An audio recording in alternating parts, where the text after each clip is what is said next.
behind the baller. My life is more than money and jewelry. My story's so crazy, dog. I said make a movie behind the baller. I went from playing sports to exotic whips. Ain't gotta tell me, dog, I know I'm the shit behind the baller. My life is more than money and jewelry. My story's so crazy, dog. I said make a movie behind the baller. I went from music exec to this podcast. Now I finally feel at home at last. Behind the baller. What's good, ladies and gentlemen, and welcome to another episode of the award-winning, world-famous Behind the Baller podcast, recorded in 8K high Doge finishing sound. This is a Dust Brothers production, which means what? You guessed it, museum quality podcasting. I am your host, Ben Baller, not Ben Humble, aka the Korean Liam Neeson, aka the Korean Philip Seymour Hoffman, aka the Asian John McCall, also known as Odesu. Hold the fuck up, y'all.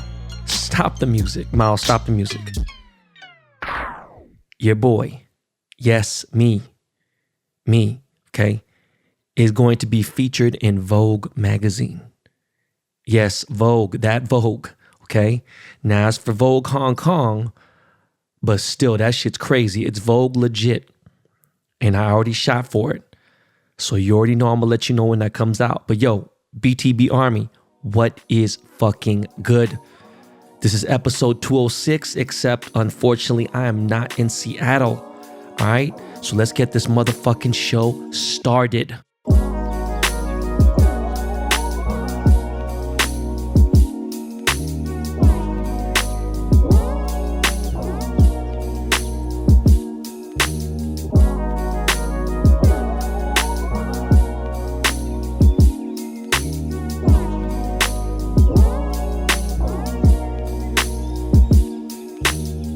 This entire intro, all the way up till commercial break, we'll be discussing the versus battle. I have changed the whole fucking format of this fucking show. Miles and Jordan probably have no idea until right now. Obviously, well, they edit the show, obviously, you know, but look, fuck you, okay? And now I ain't talking about the first song the Lox entered with the versus battle with, but let's talk about that song. That shit was weak to me, okay? But hold on, wait. Before, because I know you guys saw my comments and shit, right? And I'll talk about that later, because I was not just high, but I was drunk as fuck, right?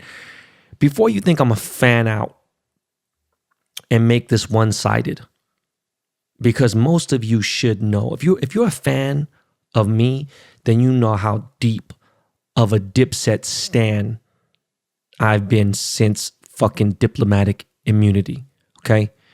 Just know I'm about to keep it $1.42. All right. Off top, the diplomats did not take this battle serious. Okay. They came in so cool. No, hold on. They came in too cool. All right.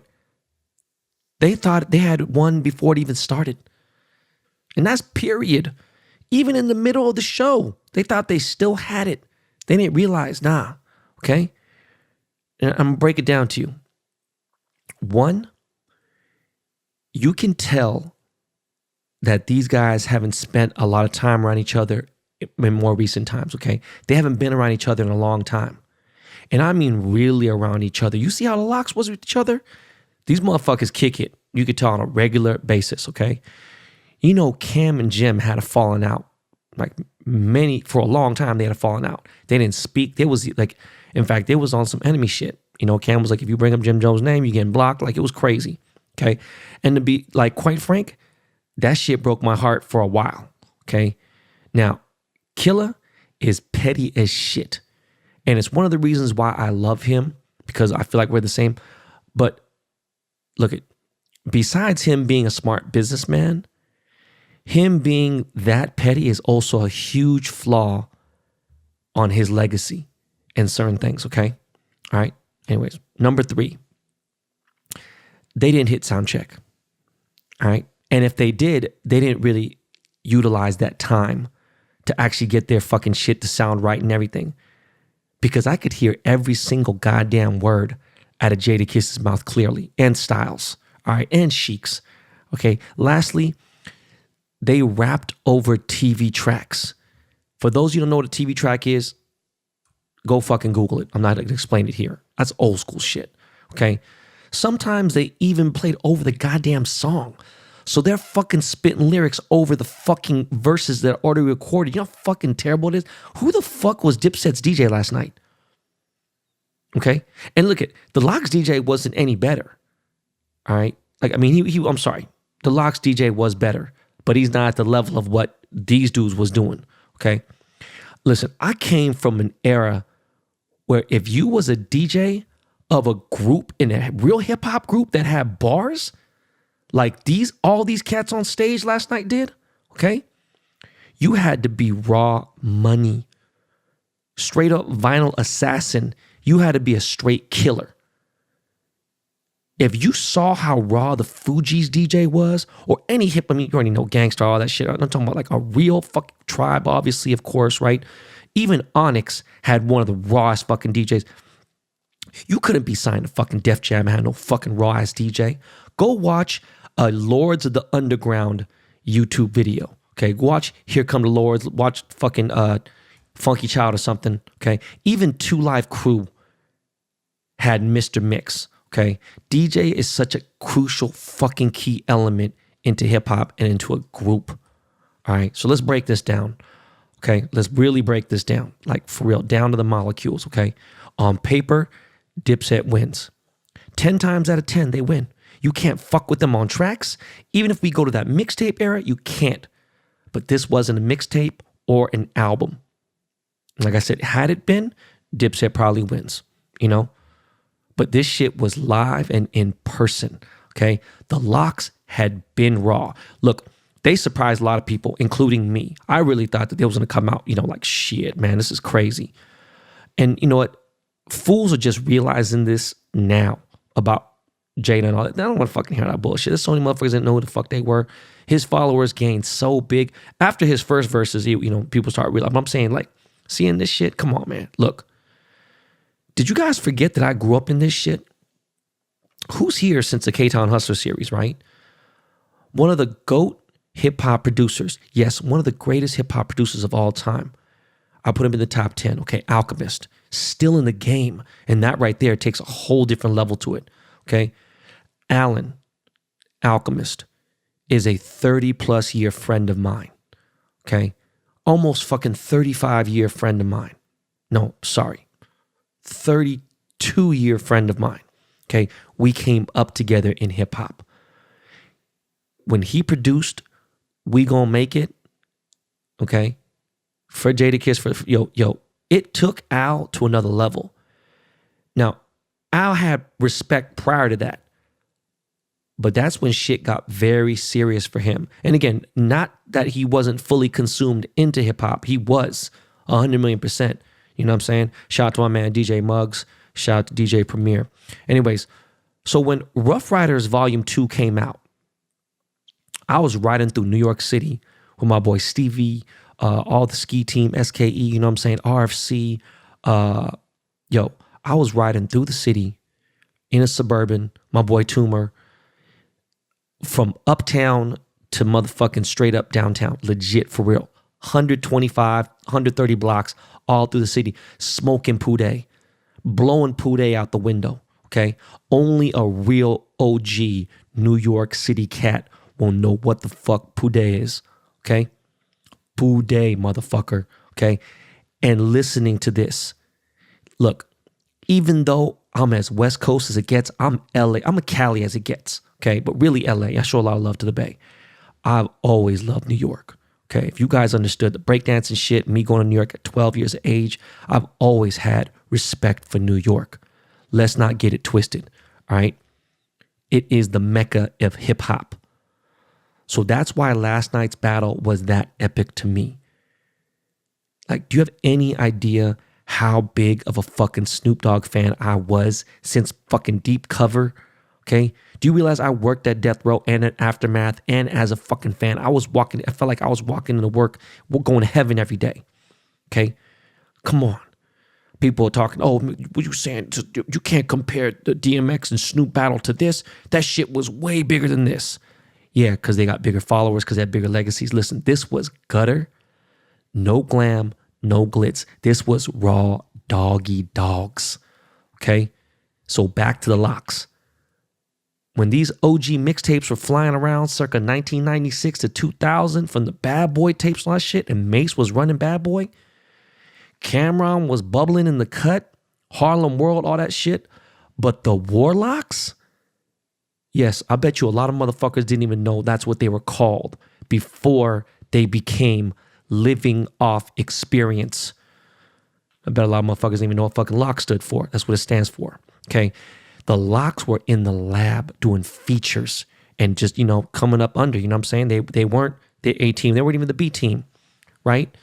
They didn't get their true shine until they left Bad Boy and signed with Double R, signed with DNY, Rough Riders, right? So now if you're a real hip hop head and you were around in the late 90s, like, do you know what would happen if the LOX broke out If You Want It featuring Mace? Now, that was a limited edition vinyl only press, all right? If You Want It featuring Mace, it was over the Steely Dan Black Cow sample. If you don't know what that sample is, you know that song Deja Vu, motherfucking Uptown, baby. Uptown by Lord Tariq and fucking Peter Guns. It's the only thing he's fucking famous for. I don't give a fuck if he's a host of fucking Cheaters now, whatever, and he's on Love and Hip Hop. Nobody fucking knows who the fuck Peter Guns is except for that one song right there, okay? If they would have broke out If You Want It when they were already had their fucking foot on Dipset's neck, shit would have went berserk at MSG, okay? By the way, motherfuckers is smoking weed in the garden. Come on. Anyways, let me continue on why the LOX crushed, clobbered, destroyed my squad. Okay. Jadakiss, period.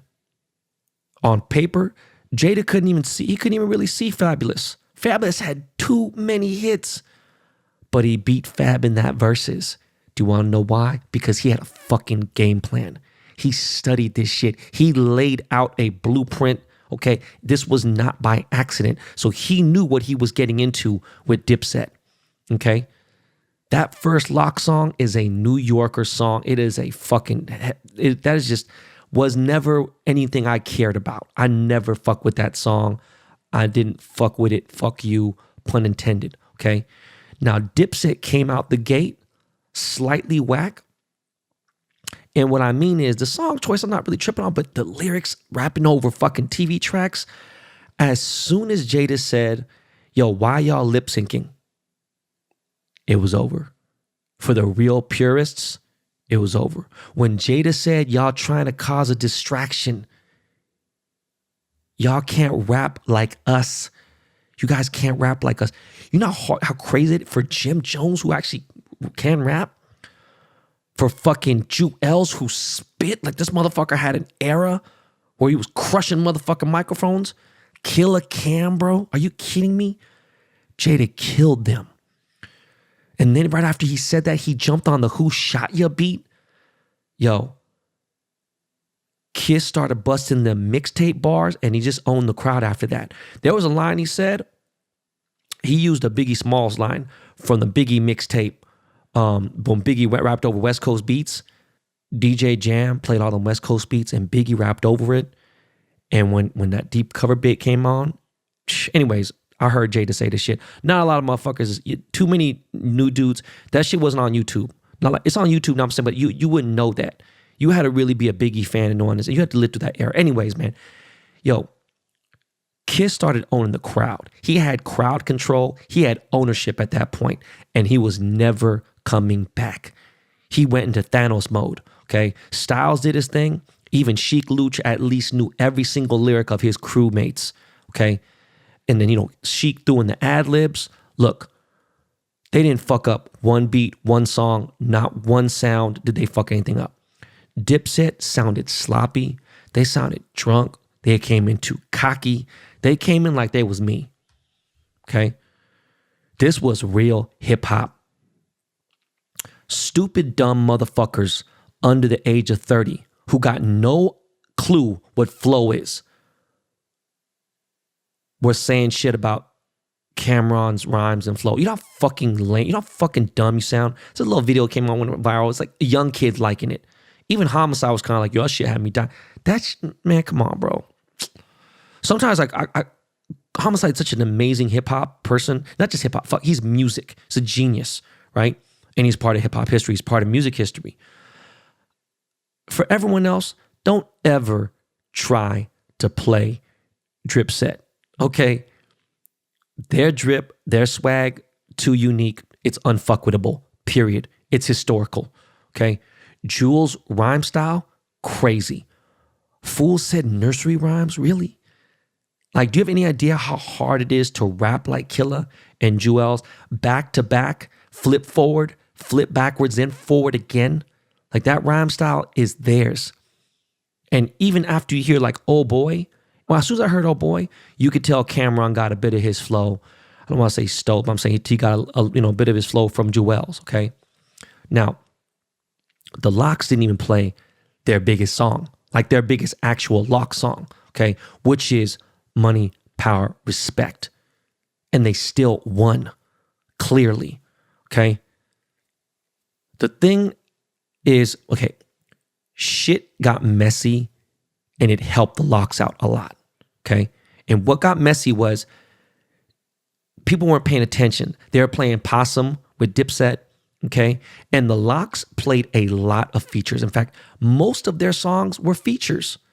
So if this was only like real songs, not features, it might have been another story, okay? But this was real NYC, real New York City on the biggest stage possible, Madison Square Garden. Like literally, this is the palace of gods for any New Yorker. Again, the mecca of hip hop. It don't matter. Okay. Like I said, the Lox were playing Possum. They low key reeled Dipset in to play their game, tit for tat, and start playing features, decide whatever. And Dipset thought, look, I could tell they didn't have no game plan because they should have played I Really Mean It way before that.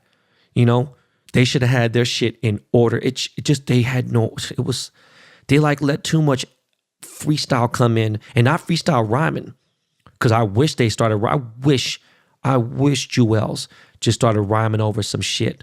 Okay, it was a fucking weird situation for them, man. Dipset thought that they had such a deep catalog of hits, but the thing is, they forgot performance. Like performances matter. Okay, Freaky Zeke had more performance energy than all the entire crew. He was the only one in Dipset that was given that real energy, okay? Now, I thought about it. I was like, you know what, man? They had like fucking 700 people on stage. It would have been really nice to see Hellrell, my guy Shiest Bub, like even J.R. Ryder, a 40 cal. It'd have been nice to see fucking Purple City, Bird Gang, Skull Gang, all that shit up on there, right?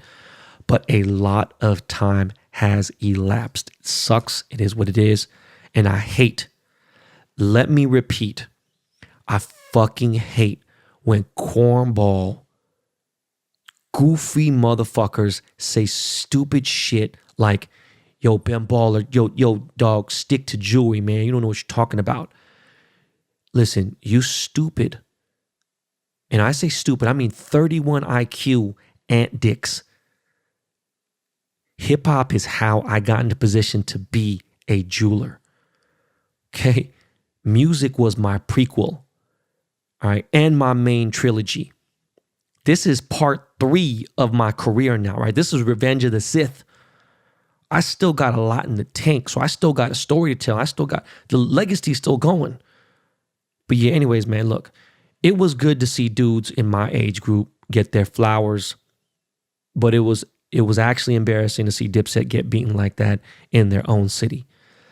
Like, man, Cameron got booed off stage, bro. In his hometown, on his home court. Like Harlem is in Manhattan, you know what I'm saying? Like they let some 914 area code boys from Yonkers kill him, right? When Jadakiss said, yo, I don't live in Miami, man. I'm still in the hood. Like that shit crushed people's souls. Like I felt that deep in my chest cavity, okay? Again, last night was the best. I'm sorry.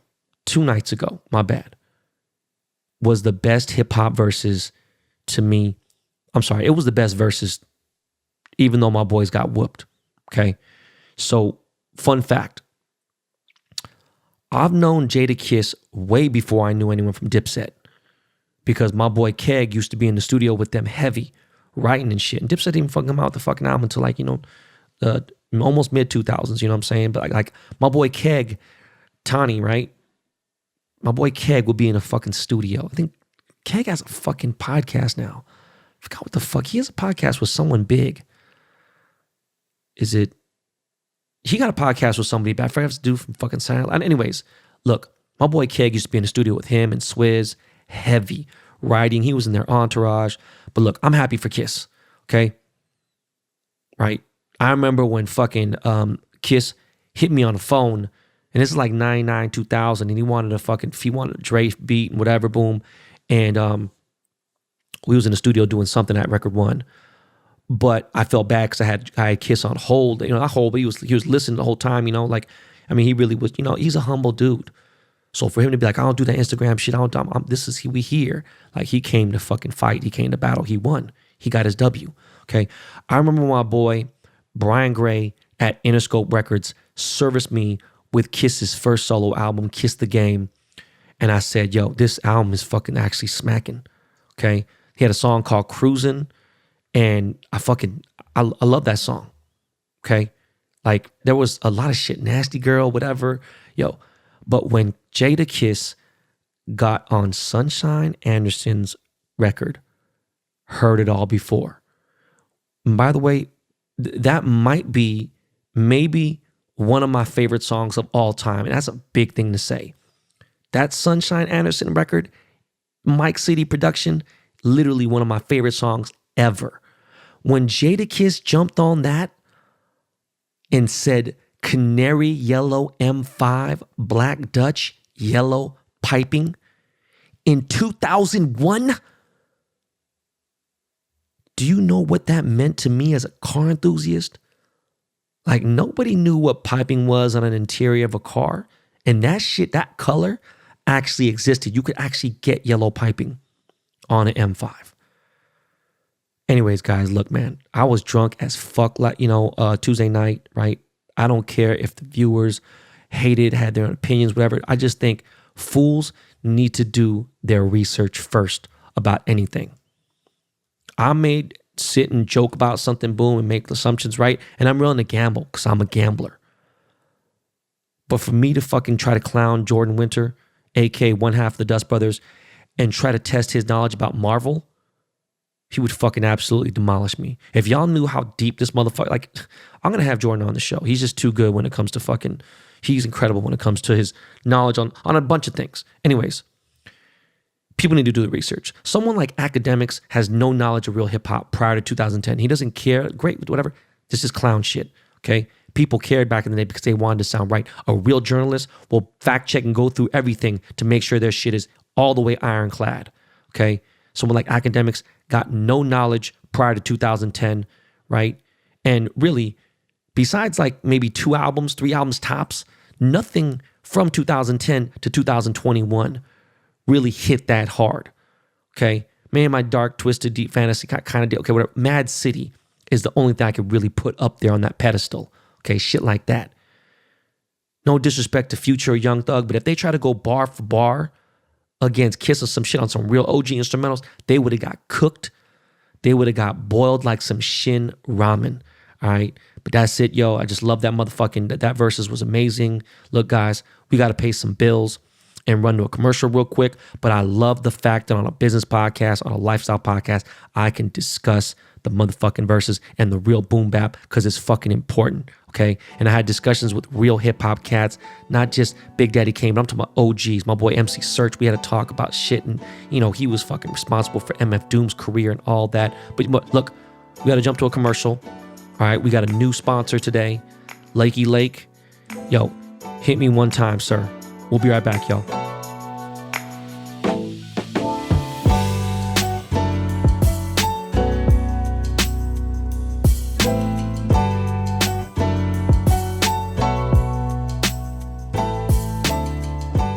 Yo, BTB Army, check game for 1 second, okay? You're doing everything right. You started a family, you bought a house, or you're planning to, you're building wealth. Before you know it, you're an adult. But if you want to be a real adult, you need an estate plan. Thanks to Trust and Will, it's simple. At trustandwill.com, setting up an estate plan is simple, convenient, and secure. For as little as $39, you can nominate guardians for your children, determine who gets your stuff, and plan for future medical care, all from the comfort of your home. Hiring a traditional estate attorney can cost thousands, and trust me, I've done it. Okay? Using a one-size-fits-all template is not nearly specialized enough. Trust and will documents are designed by estate planning experts and customized for the state you live in. And with live customer support 7 days a week, trustandwill.com's team is available to answer any questions you have while setting up your plan.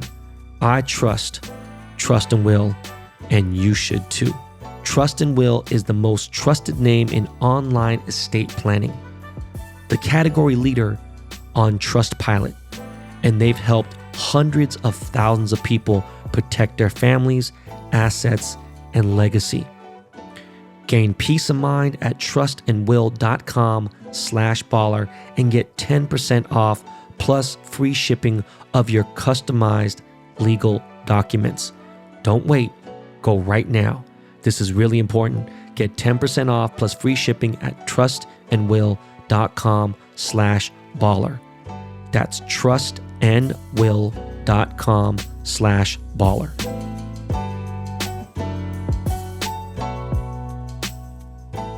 Guys, don't forget I have a meet and greet at Cookies San Bernardino tomorrow. Okay? That's August 6th tomorrow, 4 to 6 p.m. Cookies San Bernardino. I am going to make my first public appearance in the Inland Empire, aka the IE, the 909. I got some giveaways. I got picks. I got fucking, how about you got my presents? All right, real talk. We are launching Cat Dick, Jonas B for the first time in the IE again. Listen, please wear a mask. Get there early. You don't want to motherfucking miss out on some real gas. Okay? So yeah, I look very forward to meeting all you motherfuckers and give me some suggestions of where I get some tacos, man. By the way, man, I don't know what the fuck is going on, but right now, currently, as I'm recording this podcast Thursday morning, okay, August fucking 5th, guys, my ulcerative colitis is the worst it's ever been. It is back to 2015, 2016 mode. And I think it's because some of these supplements I took and everything else. And not to mention, yesterday I had McDonald's. Like, I've been fucking my shit is fucked up. So I need to get back on my real shit. I just can't be, like, there's no way I'm going to be able to drive from Hollywood to fucking San Bernardino without pulling over twice and fucking praying a Starbucks is open to take a shit out. It's another reason why I fucking hate the pandemic. Anyways, I've always talked about how every morning I wake up and, do I have any emails? Do I have any texts? So I usually check to see what's trending in the world. Okay. And sometimes I hate when I see what's trending because every so often it involves someone that I know, and that shit fucks with me different when it's like a negative story, right? And, a lot of times, most of the time, I don't say anything. I don't like to gossip on the show or anything else. This is more about I think everyone knows how serious I take parenthood, how serious I take being a dad, right? And the fact that I've been married for almost 10 years, been with my wife for 12, I don't foresee a divorce, don't want to get divorced, you know what I mean? One woman, one mom to my kids, the whole nine, right? Okay, The Good Doctor, that's Dr. Dre, was trending last night. And so I know it's not the morning time, just letting you know I check every morning, but I checked to see why. Oh, man. So Dre's 38-year-old daughter told the media that she's currently homeless and living out of her car, and she's got 4 kids, and she might not even be able to have her car for much longer and she's working for Postmates and DoorDash. And I've seen a lot of opinions on this, right? I've seen a few go against the obvious, okay? Which I'm here to defend the obvious and go pro with that, right? But what's funny is 100% of the comments are just a speculation, right? Speculating, period. Because they don't know Andre Young. I do. Now, not to say that people don't. I mean, Dre knows a lot of people. I'm just saying. I'm going from the top tweets that I mentioned him. Motherfuckers don't know Dre, man. Motherfuckers is from random ass areas of Mississippi and shit, whatever. Look, I do. I know Dre. Guess what? Besides the kids that he had with Nicole, his ex-wife, and even Nicole's kid that she had with Sedale Threet from the Lakers, besides Nicole's kids, I should say, I have never seen any of Dr. Dre's children at the studio in the 7 years or so that I ran with him, okay, on world tour, crib, you name it, at his fucking crib, okay, Calabasas, Winnetka crib, Porter Ranch crib, okay, his son passed away 13 years ago on Kobe Bryant's birthday. I'm always weird about that thing. I think August 23rd because my son August 24th and all this stuff, and just Kobe's B-Day. 2008, me and Kobe weren't even, were we speaking at that point? I don't remember. But I remember his son died. And it was weird because my boy DJ Ski had his crib broken into right around that time. And Dre's son lived in his building. It was weird. Anyways, when Dre's son died, Dr. Dre's son was trying to sue Dr. Dre for back child support on his mom. I don't know. I don't think that son and his sister, the girl the 38-year-old lady who's claiming that, she's homeless, whatever, boom. I don't know if they had the same mom. Obviously, Dre's the same dad. But now look at, some of you guys are listening right now and you're saying to yourself, wait, Ben, I thought that Dre was your boy. Like, what's good? He is. But if I can't call someone out, friend or not, for being shitty, then I'm just not a real homie. Okay? Now, also, there might be another side of the story that we all don't know. But guess what? Even if there is, it doesn't matter. It's completely irrelevant. Completely. Okay? Now, I always say that I'm working now for my kids to make sure my kids are right. Like, I'm straight, okay? Like I say, after each of my kids turn 25, they got to figure it out on their own, Maybe even fucking 21. They got to figure it out on their own, like, to a decent extent, okay? Now, who knows if 8 figures of wealth will be around in 21 years from now, right? I hope so. I would think so, right? I've been very smart with my money, and I don't plan on getting stupid, okay? But so much in my life has changed just in the last 5 to 10 years, even the last 15 years, right? Became a millionaire in 2004. I don't know. But look, I'll be goddamned if me and Kaya fall out, right? And she has grandkids,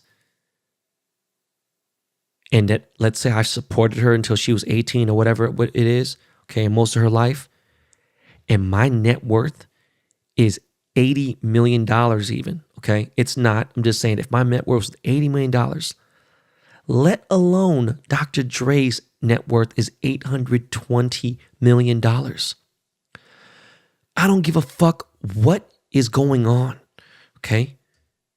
If Kaya, she'd have to kill somebody, one of her brothers, something. And at that point, I don't know, okay? But what I'm saying is she's good no matter what, forever. You got 820 million. Your daughter is good forever. All right. Me and Dr. Dre shared the same accountant and attorney for a while. Look, it ain't that hard to start a trust. Okay. And make sure a certain, there's like an allotment, salary, whatever. It could be dispersed however you want. It could be every couple weeks. It could be every couple months. It could be even every year, few years, whatever it is. But, if someone's allegedly saying that they're insinuating that Dre's daughter has gotten millions and she's had a bad spending habits, blah, blah, blah, whatever. Bullshit, first of all, okay? You could set up the payment plan however you want. And most accountants and accounting firms and people, they know how to do that shit perfect, okay? Now, I'd be willing to bet $1 million cash he never gave his daughter big bread. And some of y'all, look, just know. It doesn't matter. Look, I'm in the circles of the people that still run with him side by side in certain things. A lot of them don't talk. But there's enough talk that I knew. Look, I don't even think he gave her $10,000 a month, all right? Which is still a lot of money. She could live comfortably off $10K a month. No way she got that, okay? I can tell by the way she's living just because I'd always see it on the outskirts, right?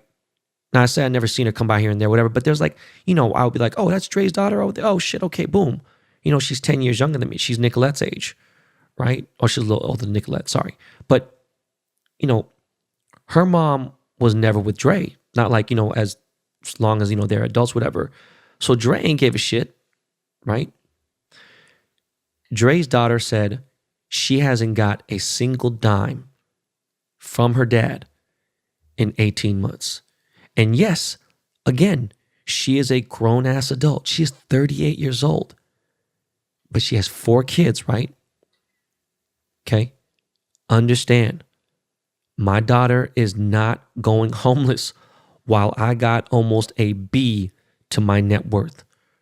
Okay? Let me put it in perspective. Dre still spends $50,000 a month on his publicist. He has a $50K a month bill with the publicist.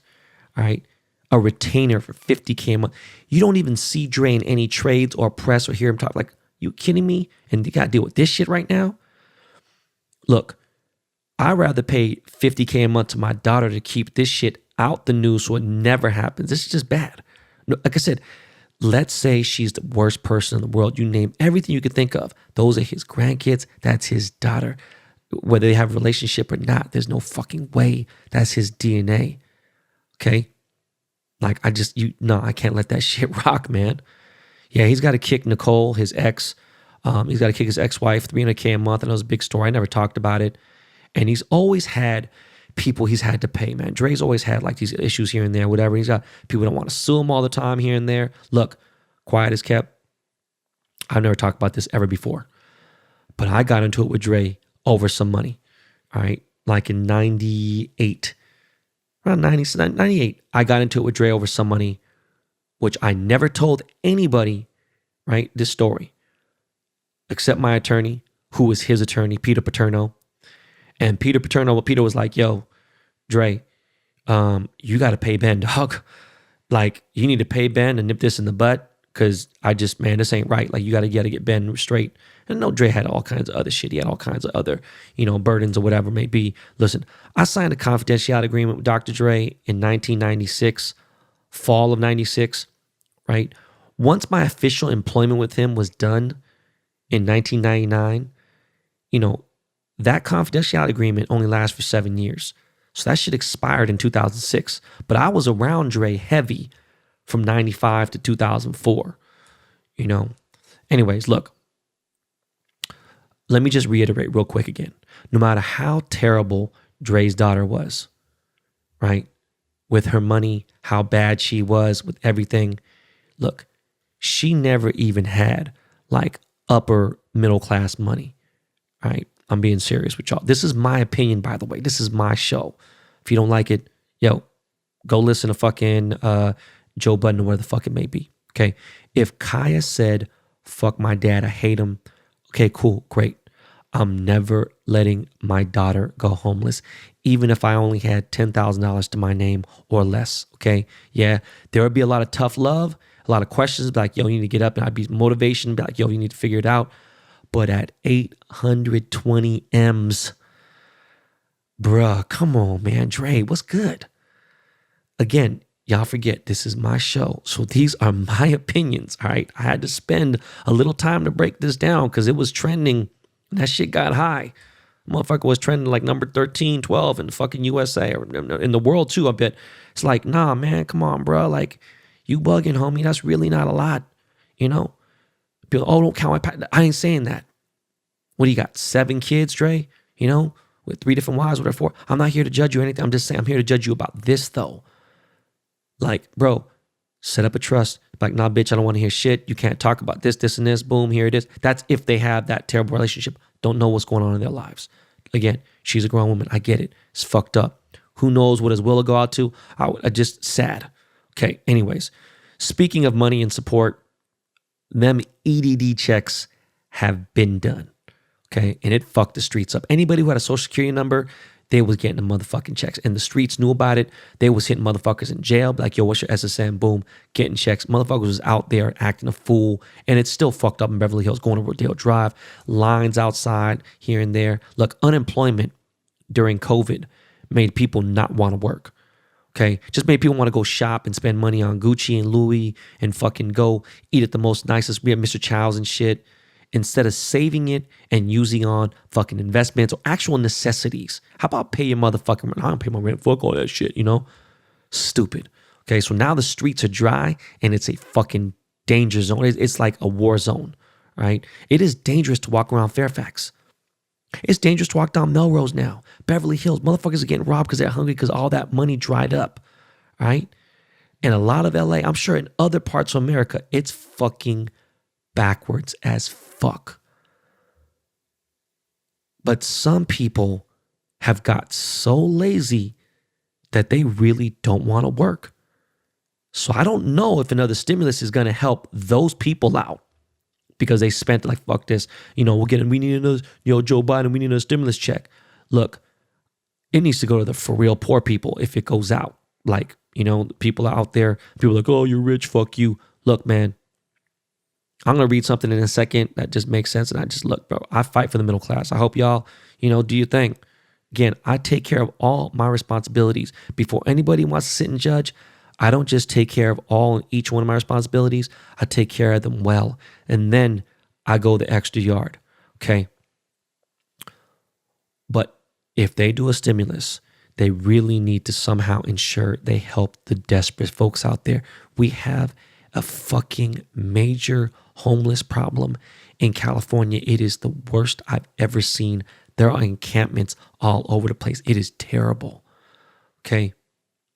But the problem is money management is so bad.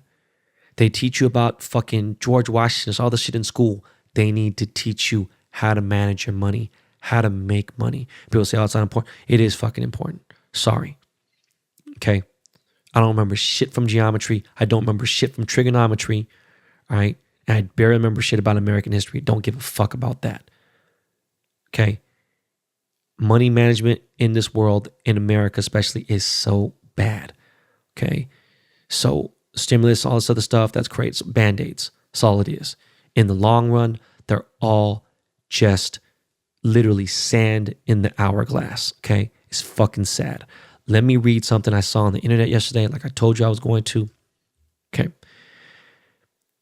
Before you consider another lockdown, 150 million people worldwide will go into poverty.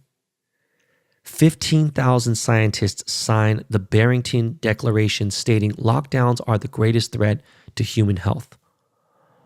1 out of 4 contemplated suicides is in the US. Antidepressant medication is up 600% in the US. 40% of US adults reported struggling with mental health in 2020 and that was up 5.2% in 2019 from 2019, okay? US Army suicides have increased 30% during the pandemic compared to 2019. Yelp says 60% of their restaurants on the app will never reopen. Meanwhile, Jeff Bezos is richer than he has ever been. The wealthy and elite have accomplished crushing the middle class and everyday Americans by implementing policies that grow their wealth. Remember, the same people trying to mandate lockdowns and tell you to close your business never missed a paycheck. Now, I agree with that. Same time though, motherfuckers need to take this fucking virus serious. Sorry, is what it is. I know people are fucking upset. Fucking Manhattan is fucking, made this fucking, the vaccine passport in New York City. And they're pretty much like, you can't go eat at a restaurant or go to a gym or go anywhere indoors if you're not vaccinated. Okay. Now, the thing is this. I support proof of vaccination at restaurants, bars, and gyms. To those who are claiming segregation, how is this different than smoking? That's a personal choice of risk. But we keep others protected by enforcing restrictions. Why should we not do the same with protecting folks from Delta? Now, guys, COVID is going fucking crazy. My boy Tony Guilfoyle, yes, Kimberly Guilfoyle's brother, hit me up and said, yo, Miami's fucked up.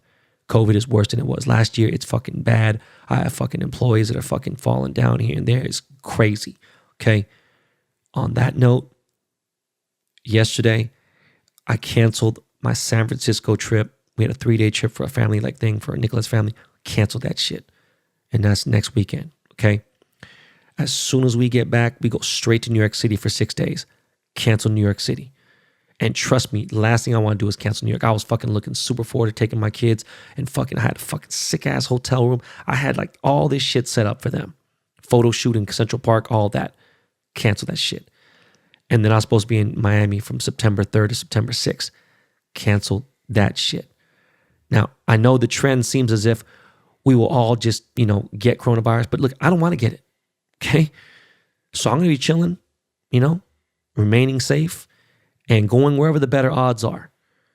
And that means I'm probably going to start using my RV a lot more again. I'm working, doing my thing. I got pieces, I got to make and shit, whatever. But look, no, fuck that. So those shits are canceled. I feel bad, whatever. The BTB live podcast tour, that's definitely on hold right now. In fact, I don't even think that's, because flu season is going to hit in fucking November. So who fucking knows? I just pray they don't fucking cancel the fucking Seahawks shit because I'll wear an N95, a legit N95, and sit out there, boom, watch the game. Anyways, enough of that. Look, guys, my kids start school at the end of this month. I went to get them school supplies, right? Just the basic shit, which their school gave me and Nicolette a list of things that they need to bring on day one. Okay? For 3 kids, went to Target, got everything, right? Could have went to Amazon, whatever, doesn't matter. I'm just saying, this is basic shit. I ain't getting no fucking Gucci fucking pencils or nothing. All basic shit. Okay? $700 fucking dollars for 3 kids. I don't know how the fuck the school system is just getting worse and worse. So I don't know how the fuck public schools are, but it's just crazy. Inflation is fucking crazy. Guys, be smart. I know kids are sometimes you have an accident, you can't pull out, boom, here and there. Look, man, don't bring no kid into this world if you can't take care of no kid, man. I'm being serious. I hope some of y'all got crypto, got some stocks, got some real estate tucked away, something. All right? I'm just saying, y'all. But look, I'm done. That's it. I'm fucking exhausted and it's fucking barely fucking 7:30 in the morning. Okay? That is it for this episode, guys. Look, I love you. You already know that. Enjoy the weekend. All right? For those of you in the 909, all through there, San Bernardino, Chino, Rancho Cucamonga, everything, Corona. I hope I get to see Corona. Holy shit. I don't want to see Corona. Anyways, I hope to see you guys tomorrow in San Bernardino. All right. But that's it for this episode, guys. We out, chat. Yo, Lakey, Miles. Yo, you want to say Jordan? You know what, Jordan? Jordan, can you push the button this time? Can you throw on some LL for us? Jordan, take us out of here, Jordy. All right, y'all. Peace.